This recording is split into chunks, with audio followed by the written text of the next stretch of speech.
Hey, Royal Rough Riders. Look, my clothes keep falling off. I'm like, okay, now, come on now, clothes. Every time I do something, it fall off, y'all. I know how to wear my clothes. I'm probably just need to buy me some new ones. Anyway, I'll just let y'all know I'm not trying to show myself to you. The clothes just keep falling out. Anyway, Real Rough Riders. I want to talk to you a little bit about marriage because I don't think people really understand the full effect that we as people have given marriage a bad name. Marriage ain't bad, marriage is good. It's just that people don't know how to be married. Let's get with it. See, marriage itself don't save you. Some people think, well, if I just marry him or marry her, I'll just be with him, and which is a good thing. But if it's not the right him or her to be with, it's not gonna keep you. You have to keep yourself. You have to love yourself enough not to spread your body around. I know you good at what you do, but keep your pudding put up and keep your pudding pie put up too. Okay, so marriage itself don't save you. It's supposed to be sacred. It's supposed to be a union between two people. But some people get a license just to get naked. You know, they get a license marriage just so they can have all the sex they want to with the person feel all right. Sex is cool. But if that's the only connection that you have is a physical connection, it's not gonna work. I don't care how much humping and pumping you do. I don't care how much licking and lapping and jumping and papping. It's not gonna keep the marriage because the marriage is not just for that. Marriage is for a purpose. It's not just for you to be humping and pumping. It's for a purpose. And that is the enjoyment of it if you're both on a harmonic level on every other aspect, then the sex is correct because the sex is made so that you can re energize each other. You know how you hook the plug up in the wall and you turn on the TV because it's to the power source? Y'all's each other power source. You the plug, you know what I'm saying? And she the outlet. And when you come together, it enhances one to another. Okay? So let me get a little deeper because I'm doing too much. But so when you let people put work in your house, and you know what house I'm talking about, that house down there, and they're not contracted, insured, or bonded, you might come in contact with something that you didn't plan on.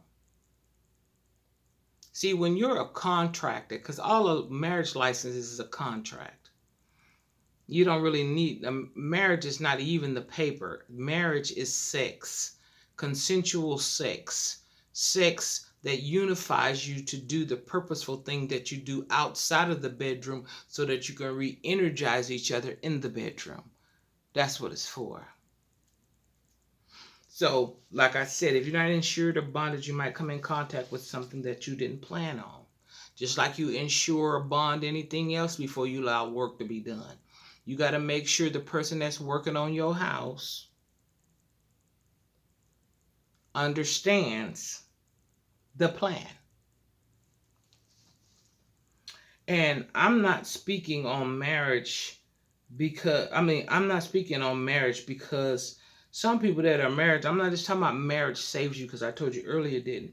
Because some people that are married are the ones that's carrying it to you.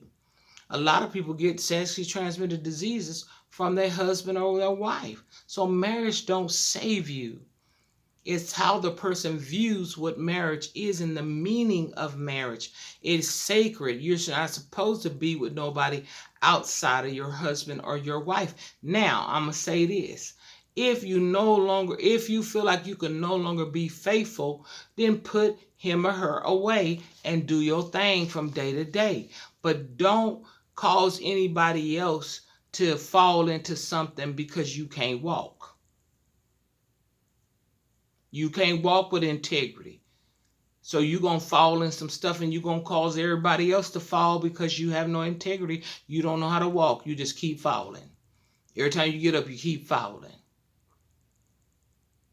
So if you don't want to be with somebody, the right thing to do to keep you from getting karma is to release that person before you get into something else. Yes, you're supposed to stay married forever, death do you part. But sometimes you married the wrong person. Sometimes you're the wrong person. You're not ready for what it is that marriage requires. And that's okay. You have to learn. But what I'm saying is, if that's not what you want to do, be sacred, then you need to put that person away. You need to be done with it. You need to say, look, baby, whatever. And if you can't tell them, send them a message, send them a phone. That ain't no caraway.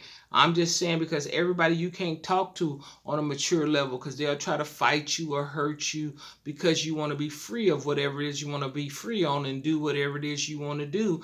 And they don't even respect the aspect that they told you before you did what you wanted to do. They want you to stay and go through all that stuff and do it anyway. And then they said you didn't do right and I can't trust you, instead of you being a trustworthy person by saying, I don't want to be with you no more.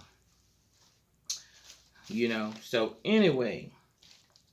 So, like I was saying, like I said, I'm not speaking on marriage just because marriage don't save you, because sometimes the person that you're married to is the one that's carried you and gave you what you got.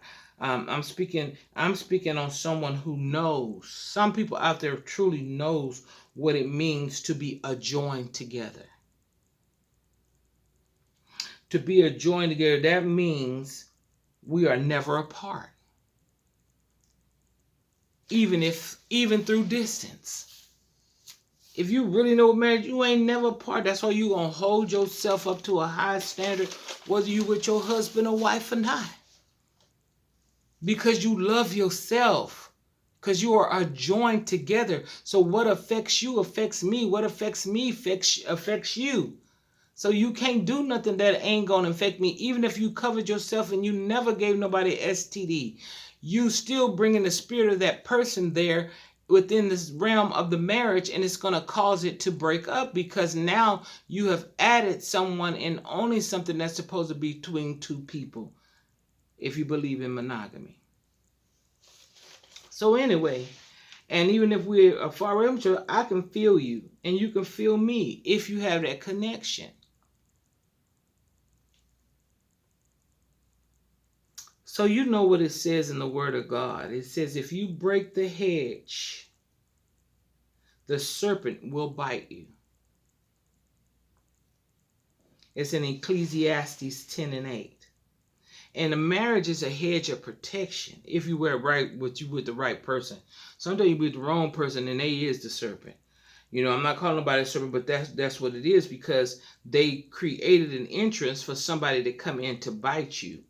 But see, God tell you that, if you break the hedge, and He's not just talking about marriage. He's talking about if you're single, stay abstinent. Because if you break that hedge, if you go through the hedge of protection that God has given you by the word, then serpent is truly going to bite you. It's truly, if you break it. Because see, the thing about it, the reason why you have to break it, because the serpent can't break the hedge. You are sometimes tempted to break the hedge to fulfill your desires. Okay? Excuse me. Like I said, but through your unwarranted desires can set your life on fire. Oh yeah, Rick James sing that song, Fire and Desire. And when I kissed your lips, you turned on my fire. Baby, wait. Anyway, yeah, you could set your life on fire. And fire destroys everything in its path. Once you break that hedge and you get with that fire and desire that's unwarranted, maybe you're going to have fire desire for somebody, have fire and desire for your wife. And like I said, fire destroys everything in its path. And don't laugh, because it might be your last. That's what I'm saying. Now, if your husband or wife cheat on you, if you want to forgive them, then you can do that. But hopefully they don't do it again, because they're putting your life on the line. Or you putting theirs on the line if you doing it, because you don't know this person that you got this fire and desire for. You don't know what they got. You don't know who they been with. So marriage also comes with a big responsibility. So I hope that helped you all. I love y'all. I pray that y'all do well. I hope you keep that hedge of protection around, because if you break the hedge, the serpent will truly bite you. But he's only warranted to bite you when you step out the hedge of protection. He cannot break it, come in. You have to come out. You have to create an entrance. So stay blessed, not stressed. And like I say, get it before it gets you. I'm out.